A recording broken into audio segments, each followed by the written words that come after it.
So in this video, I'm going to show you how to do a format of the SD card inside your DJI Osmo Action 4.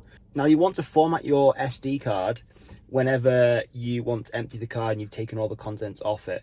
I think it's a much better way of formatting the card than just deleting the footage off the camera via your camera or the computer. I think it just leads to less mistakes, less like mishaps with the SD card, and just make sure you always get the shot. So I'm going to flip my camera around, I'm going to show you how to do it. So real straightforward, I'm sat in my car right now. I'm going to swipe down. I'm going to click this cog at the top right, and then you're going to scroll down until you see, where is it? Format. You can click format, and then you're going to, I'm not going to do it now because I don't need to swipe my car, but you're just going to swipe this across, and the camera will do what it needs to do to format your SD card. So hopefully that tutorial was useful. Check out some of my other videos where I've got a ton of other DJI tutorials and other action cam tutorials.